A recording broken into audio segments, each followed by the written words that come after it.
Hey, sit down for a second. I want to tell you about a morning this week in a city most Americans can't find on a map. It's before sunrise in Sudan. No fighter jets, no missile roar. Just a small buzzing sound moving somewhere above your neighborhood. Then a mosque courtyard in Bahri, part of Greater Khartoum, has a hole punched through it. Children walked past the collapsed wall that morning. That was August 12, 2026. The same day, witnesses in al-Obeid reported 8 drones striking their city. 2 people were killed. Here's what I can't stop thinking about. Reuters couldn't verify who launched them. Not which army, not which militia, not even where from. Something flew over a city of 500,000 people, killed 2 of them, and nobody could say whose hand was on it. So here's my question tonight. Is this just another bad day in somebody else's war? Or is it a world where warlords have air forces? Quick backstory. Northeast Africa, just south of Egypt. 50-odd million people. For 30 years, Sudan was run by a dictator named Omar al-Bashir. In 2019, the streets filled up and pushed him out. Real hope. The kind of moment you'd actually want on the evening news. But 2 men held the guns during that transition. One ran the regular army. One ran a paramilitary force, the Rapid Support Forces. Picture the state as a body and the army as its arm. Now picture that arm splitting in 2 now and both halves clenching. April 2023, they stopped pretending. Plans to merge the 2 forces collapsed and the capital turned into a battlefield almost overnight. 3 years on, the UN calls this the world's worst humanitarian crisis. Around 34 million people needing aid. Millions driven from their homes.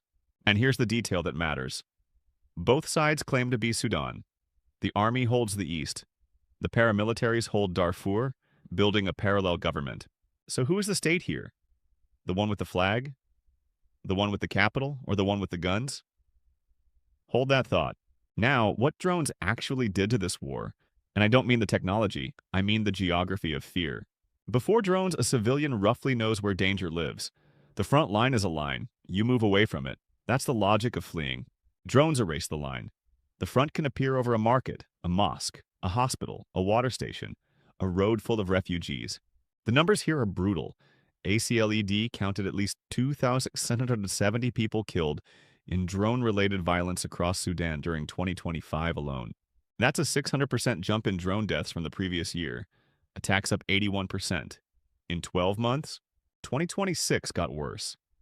The UN human rights chief reported drone strikes killing more than 1,000 civilians in just the first 5 months.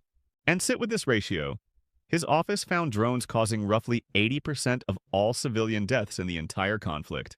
March 20th, the first day of Eid, strikes hit a teaching hospital in East Darfur. At least 64 people died there. Now, drones aren't illegal weapons. The Red Cross is clear. An operator carries the same duties as a pilot in a cockpit. Distinction, proportionality, precaution. But honestly, from a grainy thermal feed, can you tell a supply truck from a family fleeing? And who decides? Okay, lights down. We tell ourselves a story about the state. It has the guns because it's legitimate. Because we agreed, because law, because civilization.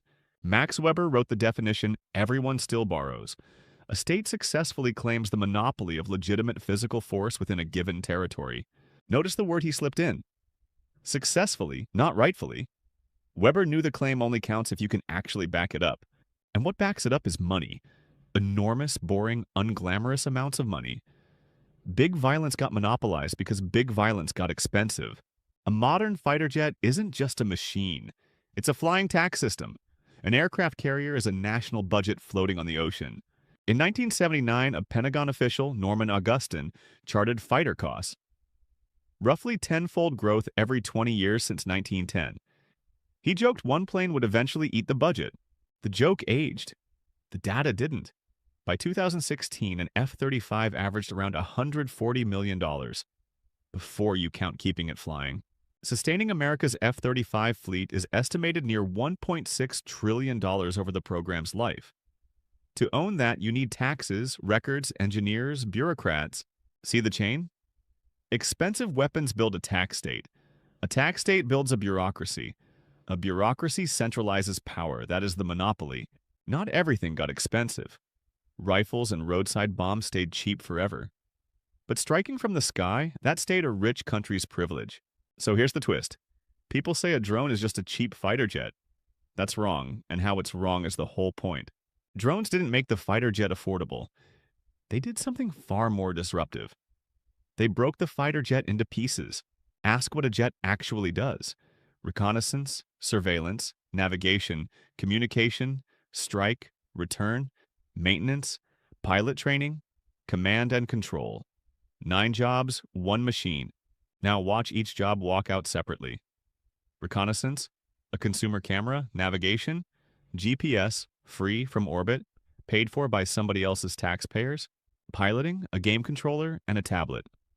Airframe, cheap plastic, comms, civilian radio, tactics, video tutorials anybody can watch tonight. Strike, an improvised charge or a small warhead. Supply chain, global e-commerce, hobby shops, and a box of parts from anywhere. That's the sentence I want you to keep. A drone isn't a budget fighter jet. It's the unbundling of what a fighter jet was. Unbundled things reach new customers. It happened to music, to television, to news. And somewhere in there, the democratization of technology became the democratization of violence. A UN research body surveyed armed groups across Africa and found mostly off-the-shelf quadcopters, the kind sold to hobbyists and wedding photographers. Good enough is the frightening part. You don't need air superiority to terrify a city. 1 machine, some altitude, and patience will do. So let me ask you straight. If the price of hitting a city from above collapses by 99%, what happens to the country underneath? To answer that, I'm bringing in 3 dead people. First, Thomas Hobbes. England, 1650s, a man who watched his country tear itself apart. His conclusion, without a common power, life becomes a war of everyone against everyone. So we hand our violence to one authority. We give up the right to hit each other. In return, that authority protects us. That's the bargain. That's the Leviathan. And Hobbes was blunt about it. A promise nobody can enforce is just noise. Law without a sword is decoration on a wall. So Hobbes asks a simple, uncomfortable question. If the state can't protect me, why exactly am I still disarmed? Drones don't topple a state in an afternoon. They do something slower. They open small pockets of the state of nature inside a country. Roads exist but aren't safe. Courts sit but rulings don't travel. Taxes get collected. Protection doesn't arrive. The sky belongs to whoever's flying. And the moment ordinary people start thinking, my safety is something I buy myself, that's the crack Hobbes spent his life dreading. Second guest, HLA, Hart, Oxford, 20th century. Hobbes asked who can force you to obey. Hart asked who gets recognized as law. He said a real legal system needs more than commands. It needs a rule about the rules and a shared standard for what counts as valid law. And that standard isn't floating in heaven. It exists because officials and ordinary people actually practice it. Law is, in the end, a social fact. So picture it. The government announces the road is under its authority and safe. Then something hits a vehicle on that road anyway. A mother at a checkpoint isn't thinking about legal theory. She's thinking about whose permission actually gets her and her kids through. Here's the Hart version of collapse. The state doesn't die when militias raise rifles. It dies when people stop treating its rules as the real rules. Which is worse, do you think? Losing a battle? Or losing the assumption that you're the one who decides what counts as law? Third and last, Hannah Arendt.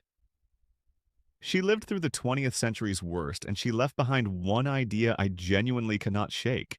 Arendt separated 2 words we usually blur together: power and violence. To her, they weren't the same thing, nearly opposites actually. Power comes from people acting together. Violence is only an instrument. Instruments can destroy power. They can never manufacture it. So when the sky fills with drones, our instinct says somebody got strong. Arendt would tell us to look again, harder. Maybe violence floods in exactly where power already drained out, where persuasion failed, where institutions stopped being believed by anybody. Can't convince people, so you frighten them. Can't collect taxes, so you loot. Can't get your law recognized, so you fly. A society under a sky full of drones isn't strong. It may be a place where speech died, law died, and politics died first. Now let's come back down to Sudan, because there's a complication I owe you. This story isn't only about cheap garage technology. In Ukraine, drones changed how 2 regular armies fight. Tactics, trenches, artillery spotting. Battlefield innovation between states with uniforms on both sides. Sudan is different. Here, drones blur the line between state and non-state, army and militia, frontline and somebody's kitchen window. And the supply chain matters. Investigators documented Chinese-made guided bombs dropped by large drones reaching the paramilitaries through a foreign backer. UN experts also described roughly 1,500 to 2,000 Colombian contractors, hired through a Gulf company, flying drones during the siege of El Fasher. So the honest version is messier than anyone can do this now. Non-state groups got Airpower partly because states quietly handed it over. But notice what that does and doesn't change. Either way, the power to bomb a city no longer requires being a country. In Ukraine, drones change the battlefield. In Sudan, they may be changing something deeper. The meaning of the word state. So, is the state still a leviathan? Let's be precise, because the modern state actually held two monopolies, not one. First, the monopoly of legitimacy. Who is allowed to use violence?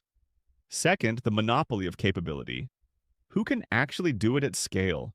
Drones don't destroy the first one overnight, but they're quietly eating the second, and those two pillars hold each other up. Because legitimacy without capability starts to sound like a claim. And capability without legitimacy starts to look, to frightened people, like an option. If a government is legal but can't shield you, and a warlord is illegal but owns your sky, who do you end up obeying? And that's the question sitting underneath all of this, isn't it? Was the state a state because it monopolized violence? Or was violence simply so expensive that we had no choice but to hand it to one address and call that address a country? Drones are cheap. A few $100s, a few thousand, a camera, a battery, a signal, and sometimes a bomb. Because when a drone flies over a city, people stop trusting the road. Then the market. Then the hospital. Then everything in between. And eventually, quietly, they stop trusting the state. Not because it fell, because it stopped showing up when the sky opened. So what is a state, really? A flag? A constitution? An army? Or just the last place where people can still expect protection? Warlords with no air force can now strike from the sky. In that world, is the state still a leviathan? Or the biggest armed group? Having heard all of this today, what do you think? Sit with it tonight, the next time you hear something buzzing overhead. That's a wrap for today. Same seat, same story, next time around. Take care of yourself out there tonight, okay? Sleep well.